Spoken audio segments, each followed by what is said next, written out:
good morning, everybody, and welcome to another episode of All the Places We Will Go show.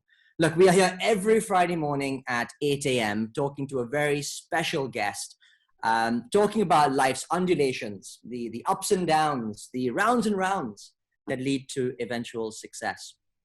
Now, every now and again, I get the pleasure of meeting somebody truly remarkable. And I know that remarkable is a big word, but it really does sum up Andrew Bloch in so many ways. In fact, I think he's the ideal role model for many of us watching the show here today. He is a remarkably good entrepreneur, having founded one of the most renowned PR agencies in the country, Frank, in 2000. He is a remarkable individual for becoming one of the UK's leading entrepreneurs. He's remarkable for the trust that many of his clients, including Sir Alan Sugar, have in him to deliver in every situation. And he's remarkable for his ability and passion to want to give back through the work that he does at the Prince's Trust. Now, he recently stepped down after 20 years at the helm of Frank to go on to do a variety of different non-executive consultancy roles.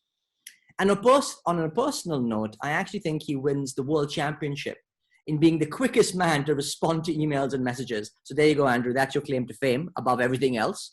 And he's also super generous with his time. And he's kindly going to donate a mentoring session to one lucky person on the show today.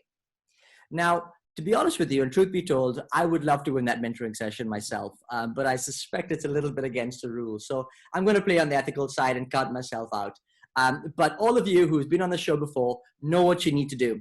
So as the show is going on, you need to post your favorite quote of Andrew, post it on LinkedIn, and then Jordan will announce the winner next week. So Andrew, look, it's absolutely fabulous to have you on the show this morning. And I'm going to pass over to Mark for the first question. Thanks, Richie, and welcome, Andrew. Before I start, let me tell you, that is high praise for none other than Richie Meta to say that somebody else is the fastest at responding in the world to emails, because I had you up on that pedestal, Richie, to be honest. But anyway, fantastic to have you, Andrew. Now let's dive straight in. So ultimately, you kind of left your baby of 20 years in the making at a pretty unprecedented moment in the world. So how does that feel? I did, yeah. Well, listen, thank you. First of all, what a remarkable introduction. It's like listening about someone else, but thank you. So yeah, I mean, I have left my baby. I haven't completely left my baby. I stepped down and gone into a non-executive role, so I'm still attached to my baby. But for sure, it was, sounds cliched, but really was one of the toughest decisions I've ever had to make. But Frank was 20 years in a great place with a great team running stuff, doing great work, and something inside me just sort of felt the time was right. It wasn't an overnight decision. It's something that we'd been planning for a couple of years, and we sort of agreed the finer details at the beginning of the year. Little did we know that we were about to be hit by a pandemic. So I found myself sort of stepping back right in the midst of chaos. And I think I had a mixture of sort of, fear, excitement, the unknown. I made a conscious decision. What I would do is just sort of tell people that I was stepping back and then see what would happen. And I hadn't put a plan in place. I'd thought through what I didn't want to do, but I hadn't really considered exactly what I did want to do. And then, this amazing thing happened. The phone just started ringing and I was getting emails and messages, and all these sort of interesting and exciting opportunities started to come my way. And then now I'm, 3.5, 4 months into that journey, and I've just built this great portfolio of interesting things. It wasn't, I don't know what I imagined, really. It's a bit like when 20 years ago, starting Frank, I never really thought forward as to what it could be. I sort of more, I don't know if it's the way my brain works, my mind works, but I kind of thought of what could go wrong and how I'd deal with it if it went wrong. But I didn't really think about what could go right. And I think I've found myself in a sort of similar position as I'm sitting here today. Unfortunately, things so far so good. So. Andrew, so you're opting now for a pluralist career, a multitude of different things going on. But look, let me take you back 22 years, I guess, from the time when you started and founded Frank. 20 years, yeah, 20 years. Can you tell us a little bit about that decision, why you did that, some of the motivations behind it? I mean, I was relatively young in my PR career. I was 5 years in. The MD of the agency that I first started working in, Lynn Frank's PR, sort of came to me. We'd sort of parted ways work-wise, but had remained in touch and said, look, let's set up a PR agency. I said, no, don't think I'm ready. You know, like, could do with a few more years under my belt. He, you know, quite wisely said to me, you know, you'll never feel ready. Let's just do it. And we did it and have never really looked back. And I think, you know, people say to me now, wow, you were so young. It was such a brave thing to do. Da, da, da, da. And it wasn't really, because I didn't have a great deal to lose. And as I said previously, you know, the way my mind worked is I just thought through, well, you know, what's the worst that can happen? I'll give it a go. Doesn't work out, I'll sort of go back with cap in hand to my old company or get my CV out there and I'll find another job. And that was my thought process. I never really sort of planned for where it could go. And I look back, sort of sat here today, and you just think, wow, now I'm proud of it. But at the time, it wasn't a big decision. Yes, I had an MD on my business card. It felt pretty cool, but I was MD of no one. You know, it wasn't exactly the greatest role in the world. We had no clients, no business, no staff. You know, it really wasn't a great empire. It was just the beginnings of what was to become something that was much bigger. So, Andrew, in the few minutes we've had already, what shines through is you do have a sense of adventure and you have an inherent optimism. I'm really interested to know if you can put your finger on where you think those things come from. I mean, I don't actually class myself as someone who is particularly sort of brave. I think I'm quite risk adverse, very measured in the way I think. But I'm also someone who, I mean, I genuinely love what I do, and I have a passion for the work that I'm doing. And I don't think you can sort of artificially create that or force it. It's just something I just enjoy it. I mean, it's just something that I love doing. And with that, I think opportunities tend to come your way. And it's more a case of, I just want to try new things and have a go and see where I can add value and what I'm able to achieve. I don't know whether it's optimism or stupidity, naivety. But, you know, if you don't try something, there is a quote somewhere about, you know, you fail 100% of things you don't attempt, or I paraphrase that, but something along those lines. So, you know, if there is something that I'm interested, an opportunity comes my way, I think it's good. Yes, I'll go through a sort of process of, you know, is this worth doing? Can I do it? Blah, blah, blah. But I'll give it a go if I think I can add value. I think I've got a confidence in my own ability, and having now done this for a fairly long time, you tend to have a sort of gut instinct that is not always right, but on the whole, you know, if I have a belief in something, you know, it's the same as any campaign we create. I'm sure it's like with you, Mark, you know, when you're putting out a new ad campaign or something, you have the experience to have that gut feel, this is good, this is going to make a difference. You don't know that 100%, but I think experience gives you that optimism. It's not like you're some sort of complete idiot that is just thinks everything's going to be great with no validation or rhyme or reason. I think that's the case.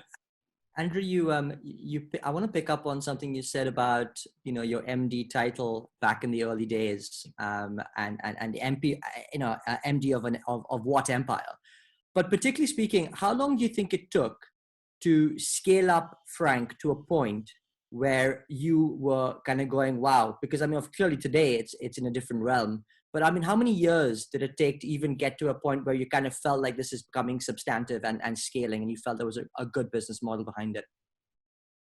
It's a good question. I mean, I've never been one to sort of sit back and reflect and get too overexcited about things. And I think one of the things about running an agency is there is a hell of a lot of ups and downs. I mean, it's a roller coaster, and anyone who tells you differently, quite frankly, is lying. So I've never really got too excited about the highs, and I've always been someone that sort of pushes myself to the next level, the next level, the next level, because you don't want to be complacent. And I think running an agency, the day you stand still is the day you're going backwards. But there were moments, there were moments.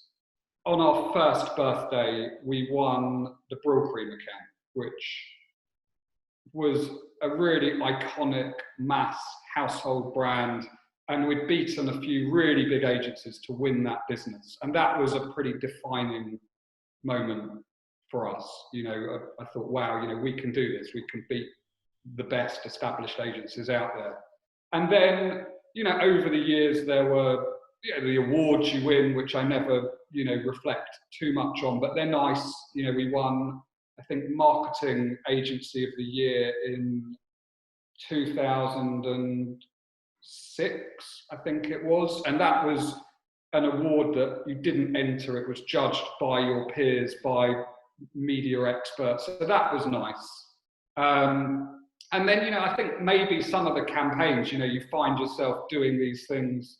I remember sort of launching Call of Duty, and it was the biggest entertainment launch in history. And we were launching that across, 17 countries simultaneously. And I do remember a moment we were stood outside, it was Battersea Power Station, and we had kind of stormtroopers flying down the sort of chimneys of Battersea and projections in the air, and there was, red carpet. The world's media literally was streaming it.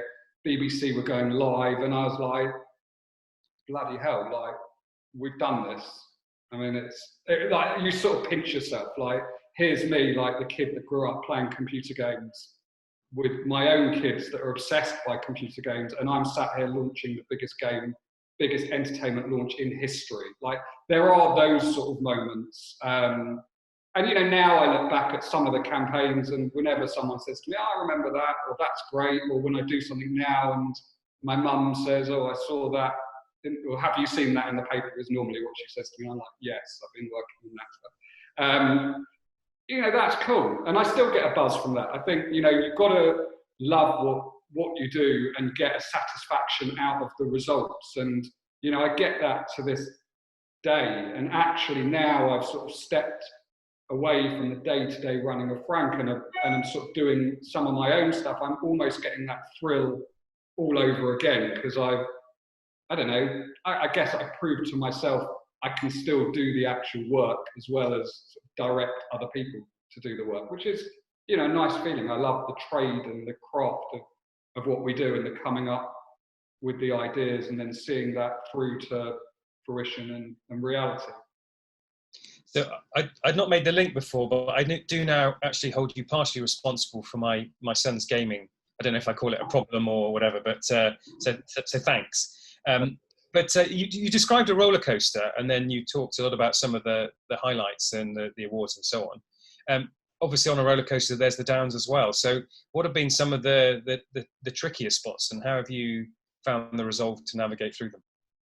I mean, there's the day-to-day trickiness, and when you work in a client business, clients are hard work, I'm afraid to say, sometimes. And you have the disappointed clients, you have the campaigns that didn't go as well as you want, you have the pitch losses, which, is always hard when you put a lot of time and energy into something. But you kind of ride through those, because you know that will go and something good will come. I think probably one of the hardest periods at Frank was we had, I think, 11 or 12 years of constant growth year on year, really fast and impressive growth, and almost, I guess, took it for granted in a way that you were just going to keep on growing. And then it started to sort of slow down and flatten, sort of year 13, year 14. I mean, fortunately, we didn't ever go into a sort of massive roller coaster style dip, but that growth slowed and steadied, and that was tough. You were like, shit, we don't grow every year by magic, and we, I don't know, without being too dramatic about it, dug deep and thought, okay, well, I don't want to be in an agency that's not growing. It's boring. It's like you can't hire people, you can't get the best people, you can't win the best clients. So we really, I wouldn't call it any sort of pivot. I think that's probably a bit too dramatic a term, but it forced us to realize, what makes an agency great. And I think the hardest thing about running an agency, whether it's PR, ad, media, whatever, is being relevant and doing great work. And I think, if I reflect back on that sort of period where we flattened, the work wasn't as good as it once was. It wasn't terrible. I would never sort of produce terrible work, but what we weren't at our best. And we really just sort of, I guess, got together and like, come on guys, let's sort this out. And we really focused on, let's make our campaigns as brilliant as they can be. Let's just dig that bit harder when we're pitching for a client and win the best clients. And we came out of it.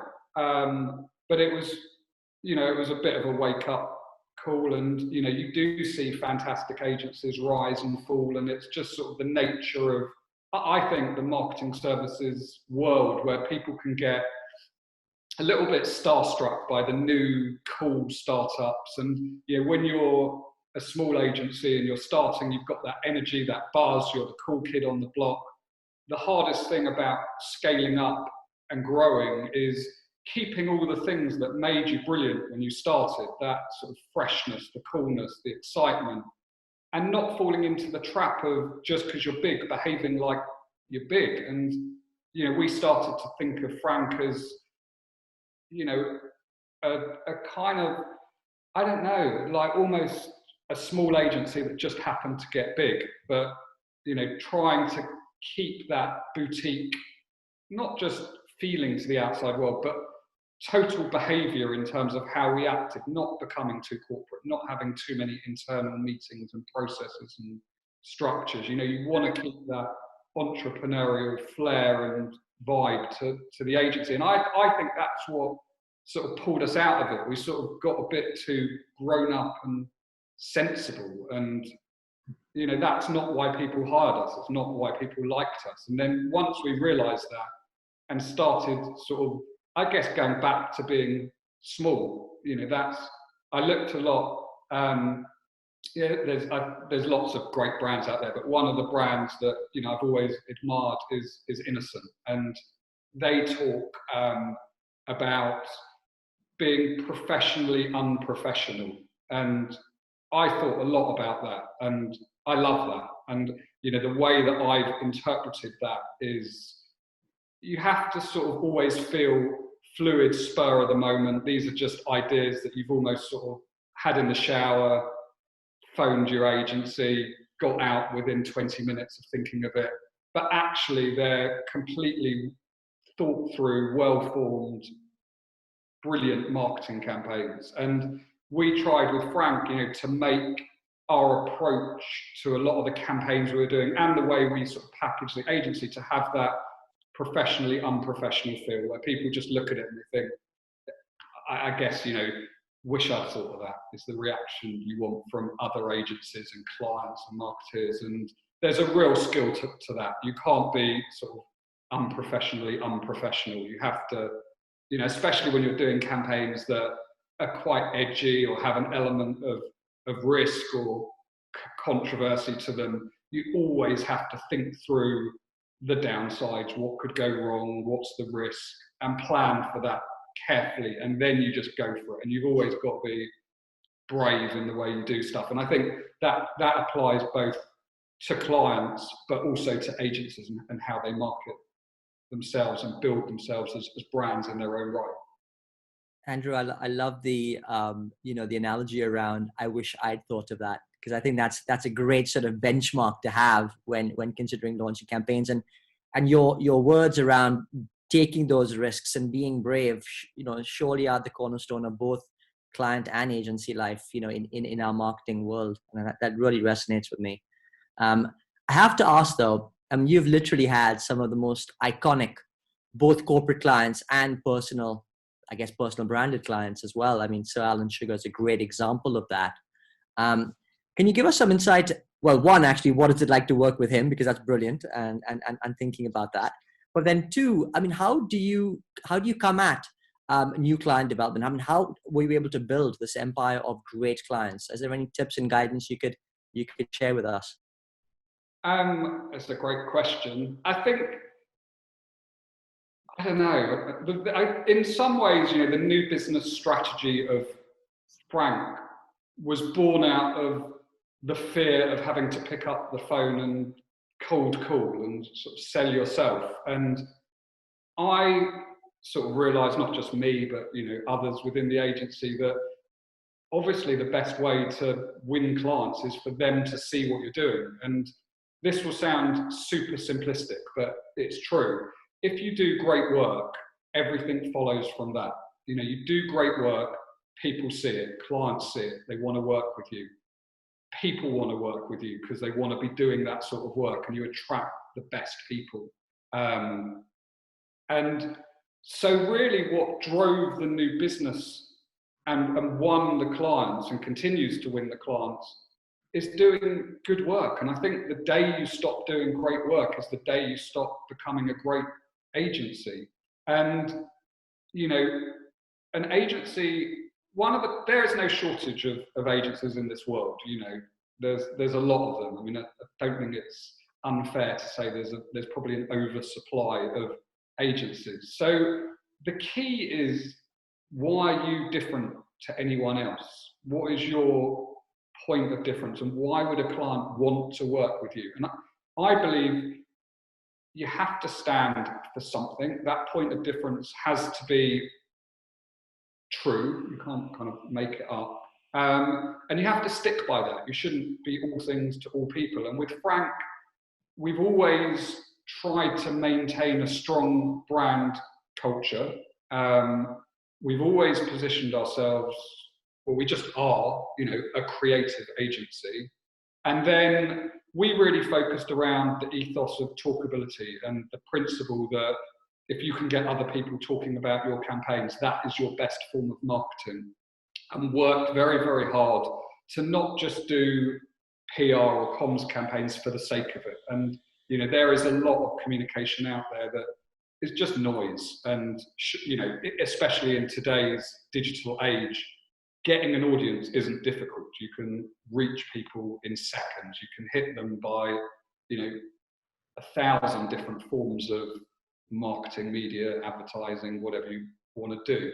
The hard bit is the fight for attention and getting people to sit up and take notice and engage. So we always tried to push clients to sort of think about campaigns that are going to make a difference and that are going to resonate, and to try and, I don't know, maybe disrupt conventions a little bit. And that's what we've always fought hard to stand for. I think it's very easy to fall into a trap when you run an agency of just taking a brief, taking it literally, giving a client what they want.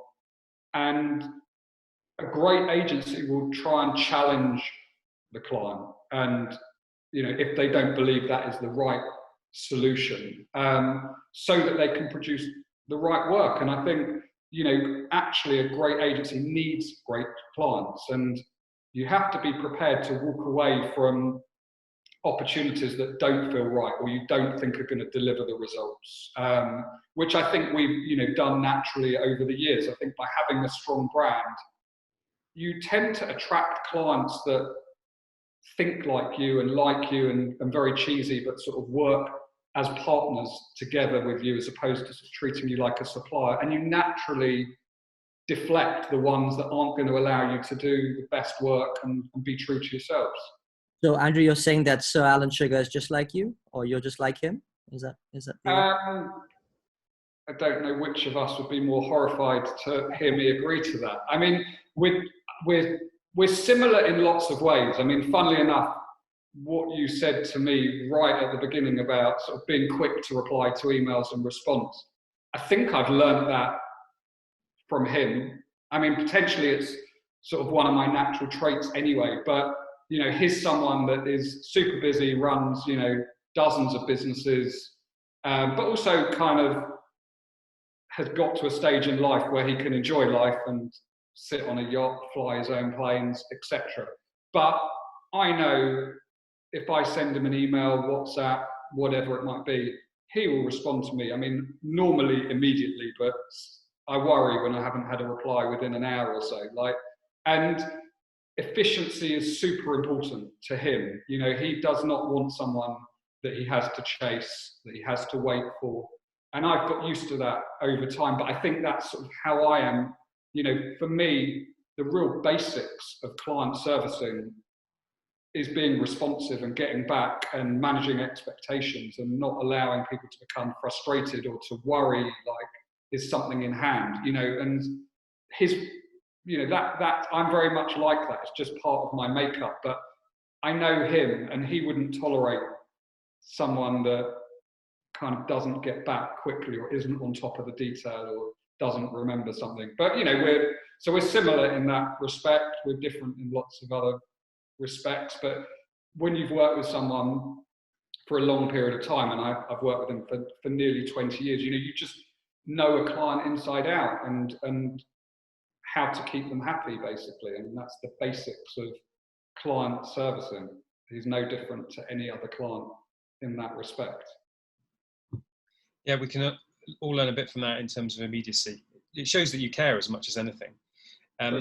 You talked a little bit about there's now hundreds of ways to hit consumers, but it's about getting the cut through. You know, you and I predate the world of social media. So how do you sum up in your mind how the landscape has changed with the advent of digitization and social media? What's been the impact for the way you run an agency and the way you think about the world? Yeah, I mean, the world I started in, like you, was, you know, makes me feel prehistoric. But, you know, just to put it into context, you know, when I started out in PR, the internet wasn't really there. It took, I think when I was about a year into the working life, we got one email address for the entire company. You know, any sort of photography or was biked out on transparencies by couriers. You had to fax press releases to news desks.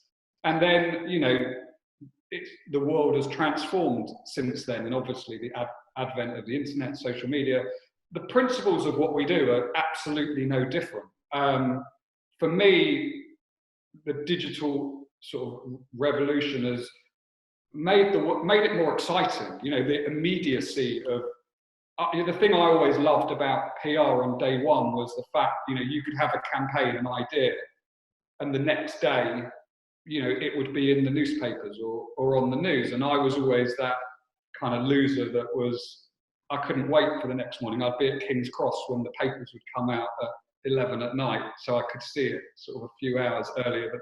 And now that immediacy is, you know, you can have a campaign and it's out in seconds, and that's really powerful and really exciting. And I look back at some of the early Frank campaigns and I think, oh, I wish Twitter was invented, you know, when we did that campaign, because the spread of it would have just been immense, especially some of that gaming stuff. But some of our more sort of controversial or tongue-in-cheek or provocative campaigns would have been just unbelievable in the social media era. But I do think it's also, in some ways, I think because there are channels there and brands can own their own channels, I don't know about laziness, but it's sort of, I always think, you know, just because a digital channel is there and you have the ability to post, to tweet, doesn't mean you have to do it. And you certainly shouldn't be doing it for the sake of it and any old crap, you know.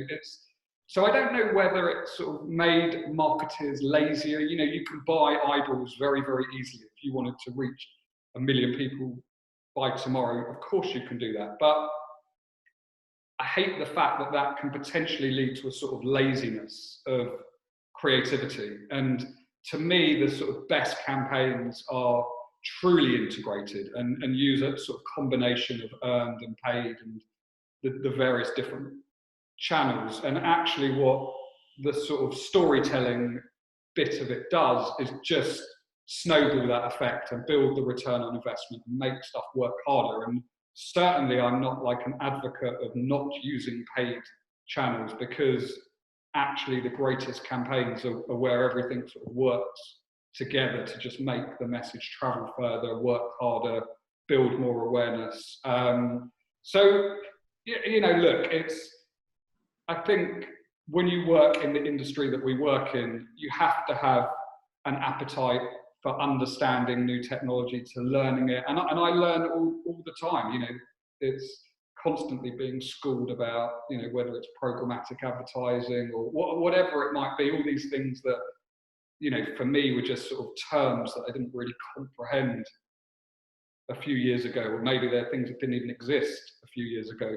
You have to understand the latest technology, the latest ways you can do things. And I think it inspires creativity, because you can now do different stuff, and, you know, new channels emerging all the time, new techniques, new disciplines. And I love working with sort of the data geeks and the number people, and then sort of combining that sort of art and science, I guess it is, to really create the magic of a brilliant campaign.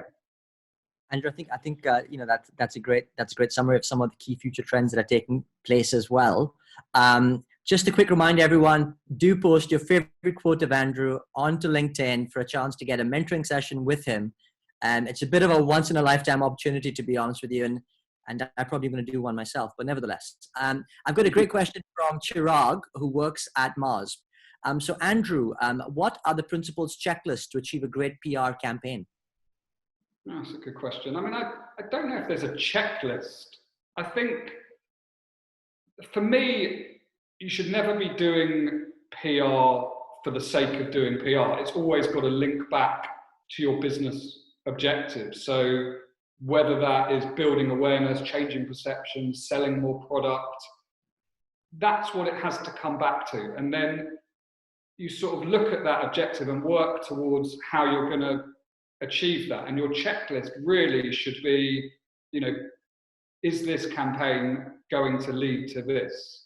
And then, you know, on top of that, it's not just, is it going to achieve, you know, the business objectives, but is it going to make a difference to maybe some of the sort of softer measures? Is it going to make people smile? Is it going to make people feel warmer about my brand? Is it going to increase our share of voice against competitors? Is it going to make a true difference? Is it going to have an impact? So I think, you know, every checklist is different in terms of the principles. I mean, maybe it's about, is this a campaign we're proud to put our name to, you know, or is it just a piece of shitty work that isn't going to make a difference and not make, you know, just, you never want to waste the client's money. You always want to do something that's going to make them happy, make them proud, make a difference to their business. And ultimately, you know, going back to what you were saying about how do you build an agency? Well, you build the agency by doing the great work, but then, you know, that great work leads to organic growth, because you work within the business and then they give you more briefs, they open it up to different brands, and then those people that work within that organization inevitably move on to different organizations. So I always like to think, you know, is this piece of work going to get me hired again? Is it going to give us our next job? And the you know, most agencies have a mix of sort of project and retained clients. And as we're sort of, you know, doing more and more projects for clients, it's kind of hard work. It's fun, but, you know, you put all this energy in and then it stops. You want to know that that campaign's going to lead to the next project, or, you know, the client thinks you're so indispensable that they want you on retainer 24/7 because they can't do without you. So those are some of the things that go through my head. But ultimately, is this campaign going to achieve the objectives? And sometimes you have to help a client define what those objectives are, because they don't necessarily, or challenge those objectives.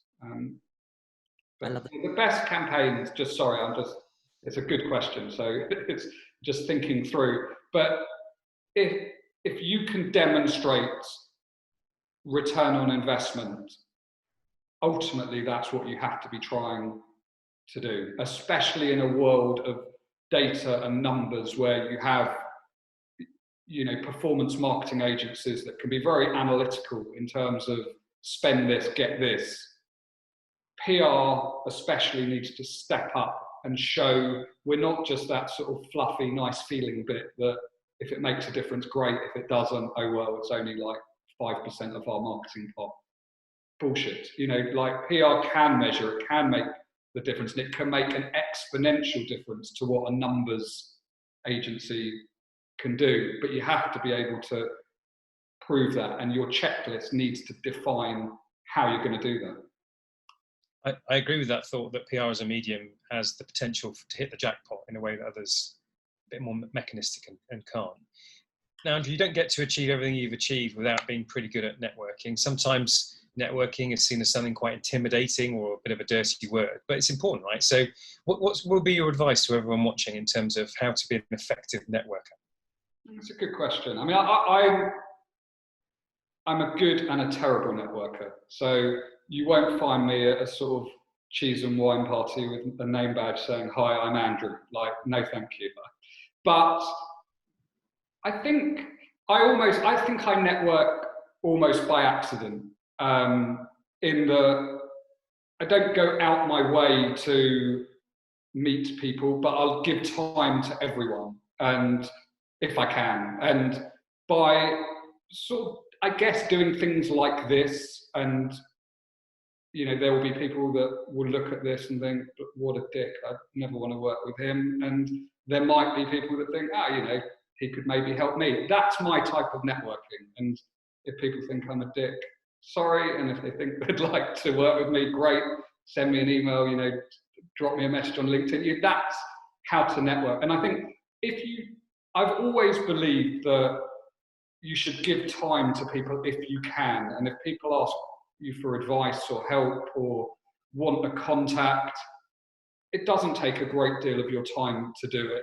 Of course, it's easier just to say no or ignore them, but you never know what kind of comes back. I don't want to come across as some sort of hippie, but I do believe in karma. And if you put out the right energy and you help people and you do favors for people and you don't expect anything in return, which I never would, that it does sort of come back to reward you. And of course, the best way to network is just by showcasing what you're up to and what you're doing. It's sort of, I don't know if that is networking or if that is marketing, but I've always found the most effective form of networking for me is just sharing campaigns that either I've done personally or Frank have done, or actually sharing other people's work can be a good form of, I think if you're generous in your praise with others, especially when it's genuine, which it always would be with me, I'd never sort of say something good if I didn't think it was.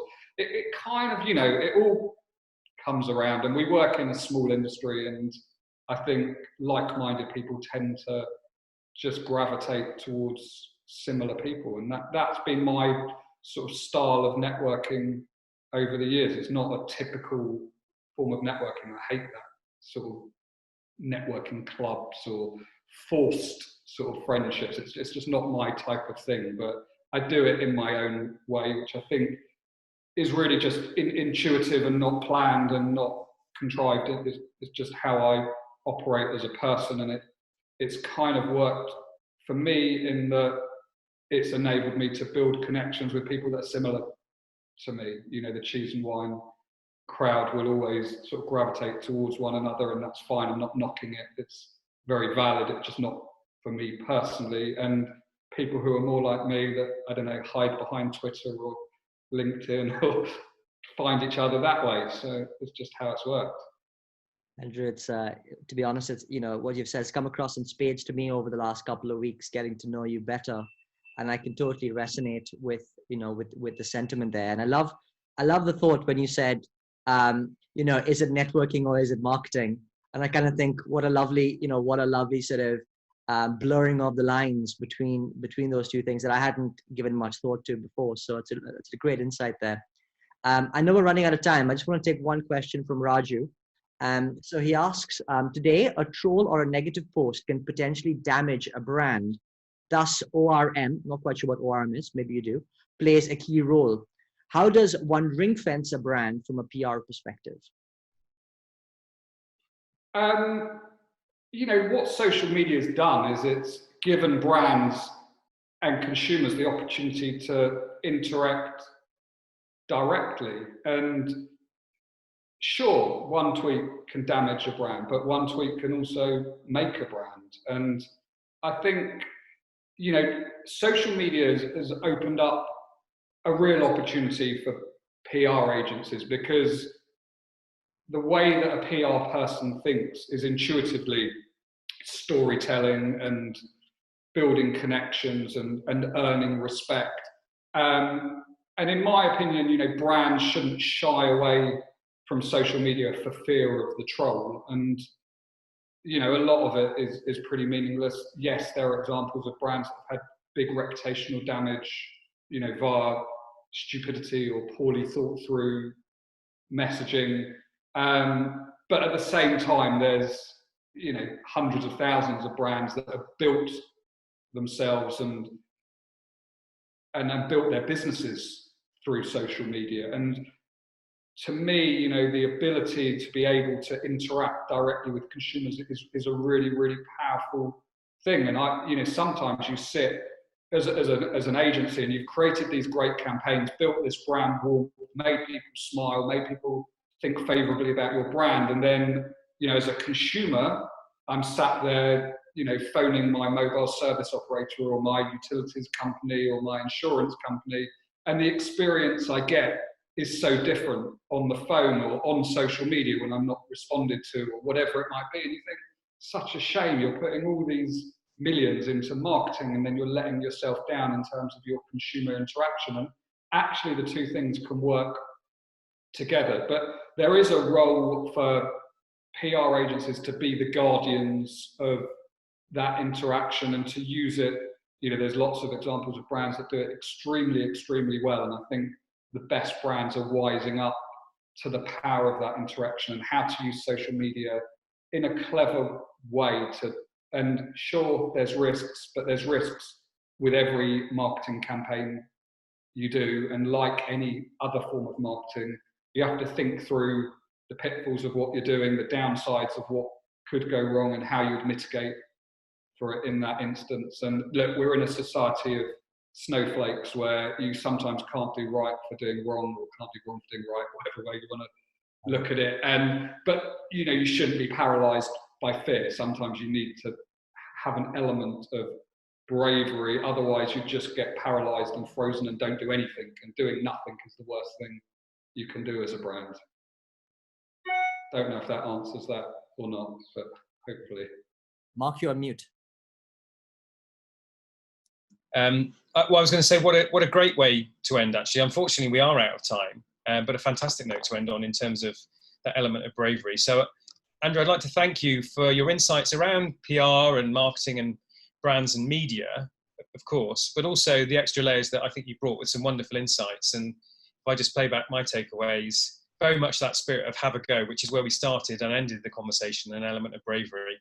A bit wowed at your level of immediacy, but we can also take something from that. I love when you said, you know, give time where you can, give time if you can, and don't respect anything in turn. And I think that reflects your generosity. But what really shines through is your authenticity. And I can say categorically, you are not part of the cheese and wine crowd, which is a good thing. And for that, I forgive you for what you've done to make Call of Duty such a big thing, even though my son is probably taking it a bit too far. But thank you for your time, Andrew. It's been wonderful to have you on. I know I speak on behalf of everyone to say thank you for your wisdom and insights.